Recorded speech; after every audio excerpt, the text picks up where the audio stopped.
Hello, నేను miss యేసరావు. Rent control act అనేది ఒకటి ఉంది. దాని గురించి చాలామందికి తెలీదు. ఒకవేళ తెలిసినా దాని గురించి పూర్తి స్థాయిలో అధ్యయనం చేసినటువంటి వాళ్ళు చాలా తక్కువ ఉంటారు.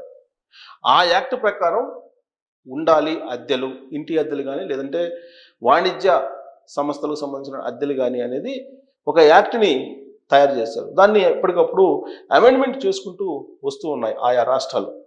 కేంద్రం కూడా ఖచ్చితంగా రెంట్ కంట్రోల్ యాక్ట్ని అమలు చేయాలి అని చెప్పింది. రాష్ట్ర ప్రభుత్వాలు ఆయా పరిస్థితులు లేదంటే ఆయా సిటీస్లో ఉండేటువంటి సిచ్యువేషన్స్ వీటన్నిటిని చర్చించుకున్న తర్వాత ఎప్పటికప్పుడు ఎన్హాన్స్ చేస్తూ ఉంటారు. కానీ ఆ చట్టాన్ని మాత్రం అమలు చేయట్లేదు. ఆ చట్టం అమలు కావటం లేదు. దీని మీదనే తాజాగా తెలంగాణ హైకోర్టు సీరియస్ అయింది. హైదరాబాద్ పోలీసుల్ని అప్రమత్తం చేసింది. మీరు ఎందుకు రెంట్ కంట్రోల్ యాక్ట్ని అమలు చేయటం లేదు? రెంట్ కంట్రోల్ యాక్ట్ ప్రకారం అద్దెలు తీసుకుంటున్నారా, లేదు అగ్రిమెంట్లు రాయించుకుంటున్నారా? అటు టెనెంట్ నుంచి ఓనర్స్ నుంచి టెనెంట్ మధ్య రిలేషను ఏ విధంగా అయితే ఈ అగ్రిమెంట్ల ద్వారా ఉంటుందో ఆ అగ్రిమెంట్ని మీరు రెంట్ కంట్రోల్ యాక్ట్ కింద చేసుకుంటున్నారా లేదా? ఇది జరగనందువల్లనే హైదరాబాద్ లాంటి కాస్మోపాలిటన్ సిటీస్లో అసాంఘిక కార్యక్రమాలు జరుగుతూ ఉన్నాయి. పోలీసులు కూడా పూర్తి స్థాయిలో నియంత్రించలేనటువంటి సిచ్యువేషన్లకు కొన్ని పరిస్థితులు వెళ్ళిపోతున్నాయి. కాబట్టి మీరు రెంట్ కంట్రోల్ యాక్ట్ని అమలు చేయండి, అమలు చేయించండి. అమలు చేయనటువంటి వాళ్ళ మీద కఠిన చర్యలు తీసుకోండి అని చెప్పి తెలంగాణ హైకోర్టు ఆదేశాలు జారీ చేసింది మంగళవారం రోజు. మరి రెంట్ కంట్రోల్ యాక్ట్ అనేది ఏంటి అంటే నేను క్లుప్తంగా మీకు చెప్తాను. మీరు గూగుల్లో మీరు కనుక రెంట్ కంట్రోల్ యాక్ట్ అని కొడితే వస్తుంది. హైదరాబాద్ రెంట్ కంట్రోల్ యాక్ట్ అని కొడితే హైదరాబాద్కు సంబంధించి వస్తుంది. ముంబై రెంట్ కంట్రోల్ యాక్ట్ అంటే ముంబైది వస్తుంది. బెంగళూరు రెంట్ కంట్రోల్ యాక్ట్ అంటే బెంగళూరుది వస్తుంది. ఏ సిటీకి సంబంధించిన అది రెంట్ కంట్రోల్ యాక్ట్ అనేది ఉంటుంది. సపోజ్ మనకు తెలంగాణ పరిధిలో తీసుకుంటే హైదరాబాద్ రెంట్ కంట్రోల్ యాక్ట్ అని ఉంటుంది. ఇదే వరంగల్లో కానీ కరీంనగర్లో కానీ లేదా ఇతరత్ర ప్రాంతాల్లో కానీ వర్తింప చేస్తారు. అలాగే ఆంధ్రప్రదేశ్లో రెంట్ కంట్రోల్ యాక్ట్ అని కొడితే కనుక వస్తుంది. ఏ ప్రాంతానికి ఆ ప్రాంతానికి ఆయా రాష్ట్రాలు అక్కడ ఉన్నటువంటి పరిస్థితులకు అనుగుణంగా అమెండ్మెంట్ చేసుకొని ఇంప్లిమెంట్ చేస్తున్నాయి. కానీ ఆ చట్టం 100కి 100% అమలు కావట్లేదు. దాన్ని ధిక్కరిస్తుంది ఎవరంటే ప్రాపర్టీ ఓనర్స్. వాళ్ళు ఇష్టానుసారంగా రెంట్లు పెంచుతున్నారు. దానికి ఒక పద్ధతి అంటూ లేదు, కంట్రోల్ అంటూ లేదు. పెరిగినటువంటి అద్దెల రూపంలో లక్షలాది రూపాయలు, కోట్లాది రూపాయలు ఎవరైతే రెంట్లు కడుతున్నారో వాళ్ళు చెల్లిస్తున్నారు. మరి ఆ డబ్బంతా ఎక్కడికి పోతుంది అని అంటే బ్లాక్కి వెళ్ళిపోతుంది, బ్లాక్ మనీ రూపంలో వెళ్ళిపోతుంది. అసలు బ్లాక్ మనీ ఎక్కడ పోగుపడుతుంది అని అంటే కేవలం అద్దెల రూపంలోనే పోగుపడుతుంది. ఎక్కువ ఈ అద్దెల రూపంలో తీసుకున్నటువంటి అమౌంటే బ్లాక్ రూపంలోకి వెళ్ళిపోతుంది.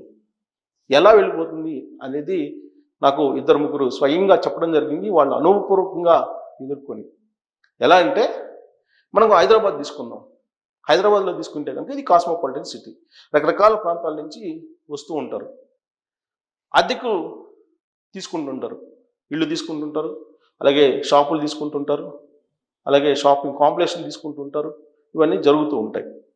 దానికి ఒక యాక్ట్ ఉంటుంది. ఆ యాక్ట్ ప్రకారమే జరుగుతుంటుంది. దాదాపుగా కమర్షియల్ కాంప్లెక్స్లు వీటికైతే మాత్రం పక్కాగా రెంట్ కంట్రోల్ యాక్ట్ కింద ఏవైతే నామ్స్ ఉన్నాయో ఆ నామ్స్ ప్రకారం అగ్రిమెంట్ రాసుకుంటారు, నోటరీ చేయించుకుంటారు. అదే 100 రూపాయల స్టాంప్ పేపర్ మీద రాయించుకొని దానికి సంబంధించి రెంటల్ యాక్ట్ని పొందుపరుచుకుంటారు.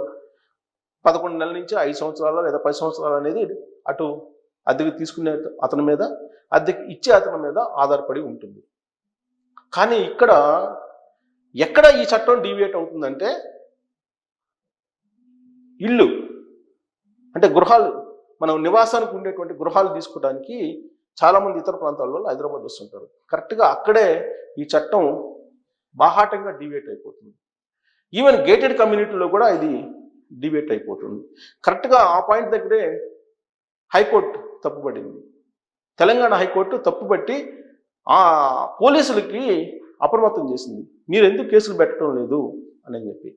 ఎక్కడ డిబేట్ అవుతుందంటే, ఇప్పుడు ఒక ఓనర్ దగ్గరికి వెళ్తారు, టెనెంట్ అంటే అద్దెకు తీసుకున్న అతను ఊరలో చెప్తాడు తప్పితే అగ్రిమెంట్ రాసేవారు. చాలామంది అగ్రిమెంట్ రాసివ్వకపోగా ఆన్లైన్ పేమెంట్ నెల మాకొద్దు, మాకు క్యాషే కావాలి అని చెప్పి అడుగుతారు. అవసరం నిమిత్తం ఈ అద్దెకు తీసుకున్న అతను కూడా ఆ క్యాషే ఆ ఏటీఎంలకు వెళ్ళి చెల్లిస్తారు. మరి ఈ క్యాష్ ఎటు వెళ్తుంది అని అంటే, ఆ క్యాష్ను బ్లాక్ చేస్తున్నారు వీళ్ళు.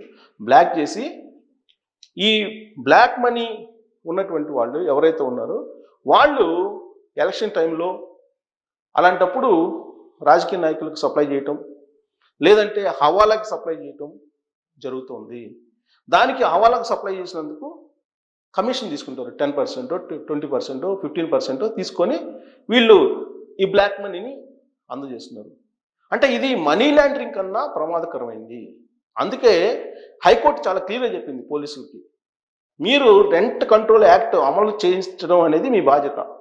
ఒకవేళ మీరు అమలు చేయించకపోతే బ్లాక్ మనీ పోగుపడుతుంది, మనీ లాండరింగ్ పోగుపడుతుంది, అసాంఘిక కార్యక్రమాలు జరుగుతాయి, ఫలితంగా లా అండ్ ఆర్డర్ చేయదప్పిపోతుంది అనేది హైకోర్టు ఇచ్చినటువంటి ఆదేశం. అందుకే హైదరాబాదు సిపి కానీ, సైబరాబాద్ సిపి కానీ వీళ్ళందరూ కూడా అప్రమత్తం అయ్యారు.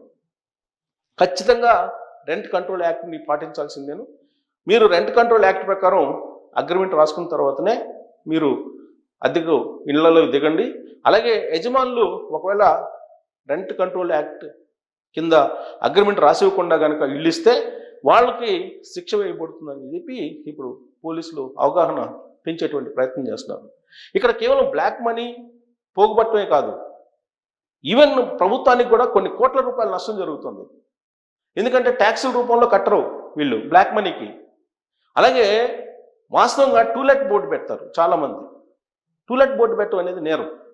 ఒకవేళ టూలెట్ బోర్డు పెడితే కనుక దాన్ని ఫోటో తీసి మీరు కనుక జిహెచ్ఎంసి వెబ్సైట్లో కనుక అప్లోడ్ చేయటమో, లేదంటే పోలీస్ వెబ్సైట్ ఉంటుంది, హైదరాబాద్ పోలీస్, సికింద్రాబాద్ పోలీస్, లేదంటే సైబరాబాద్ పోలీస్కి సంబంధించినటువంటి కమాండ్ కంట్రోల్ రూమ్ కనుక మీరు కనుక ఆ టూలెట్ బోర్డుని మీరు ఫోటో తీసి మీరు కనుక పంపిస్తే దాన్ని కమర్షియల్ ప్లేస్ కింద మార్చేస్తారు.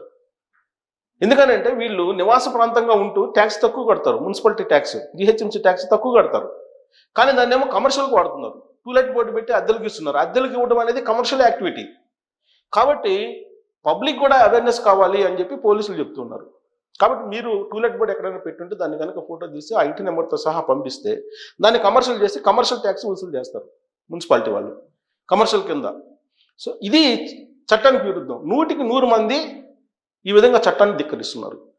ఇది ప్రమాదకరం. 1. 2, హైకోర్టు చెప్పింది ఏంటంటే, గేటెడ్ కమ్యూనిటీలో అసాంఘిక కార్యక్రమాలు జరుగుతున్నాయి, మీరేమో అక్కడికి వెళ్ళరు, అక్కడికి వెళ్ళటానికి కూడా ధైర్యం చేయరు.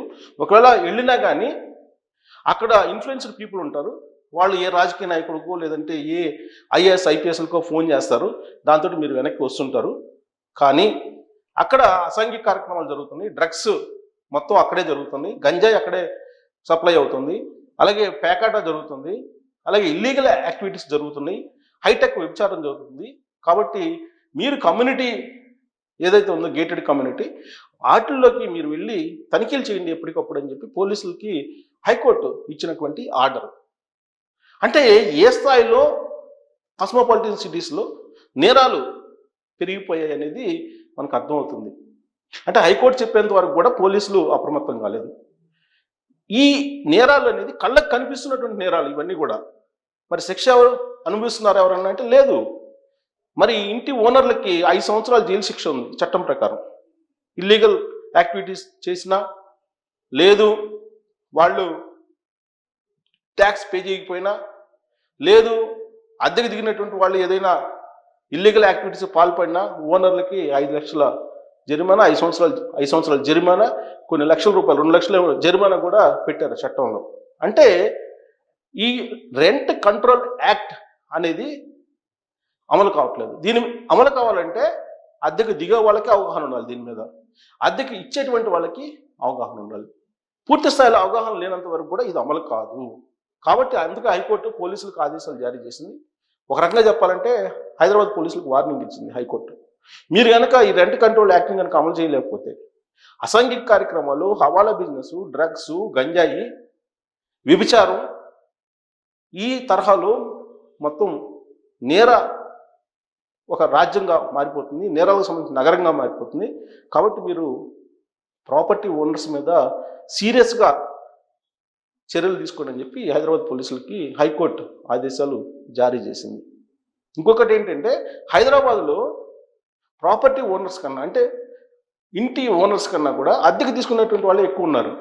అందుకే రాజకీయ పార్టీలు కూడా ఈ రెంట్ కంట్రోల్ యాక్ట్ని పకడ్బందీగా అమలు చేస్తే ఓటింగ్ పరంగా కూడా రాజకీయ పార్టీలకు మేలు జరుగుతుంది. కాబట్టి హైకోర్టు చెప్పిన దాని ప్రకారం పోలీసులు, అలాగే ప్రాపర్టీ ఓనర్స్, అలాగే టెనెంట్స్, వాళ్ళతో పాటు ఈ అవేర్నెస్ కల్పించాల్సిన బాధ్యత పొలిటికల్ పార్టీస్కి కూడా ఉంది. కాబట్టి మరి రాబోయే రోజుల్లో రెంట్ కంట్రోల్ యాక్ట్ పకడ్బందీగా అమలు అయితే కనుక సామాన్యులకు కూడా మీకు రెంట్ తక్కువగా, కొంచెం పద్ధతిగా, లేదంటే అనుకూలంగా ఉండే విధంగా అద్దెకు ఇల్లు దొరికేటువంటి అవకాశం ఉంది. లేదంటే ఎవరిష్టానుసారం వాళ్ళు వెళ్ళిపోతే లాస్ట్కి మిగిలేది నేరాలు, అభద్రత అనేది తెలుస్తుంది. అదే హైకోర్టు కూడా వ్యక్తం చేసినటువంటి క్రమంలో రెంట్ కంట్రోల్ యాక్ట్ దాన్ని మీరు పరిశీలిస్తారా లేదా, పరిశీలించి దాన్ని కనుక అమలు చేసేటువంటి పరిస్థితి ఉంటే న్యాయం జరుగుతుందా, దాని ప్రకారం అసలు అద్దెకి ఎవరు ఇవ్వరా, అసలు అద్దె కంట్రోల్ యాక్ట్ అనేది ఎందుకు అమలు చేయట్లేదు, దాని మీద కామెంట్ రూపంలో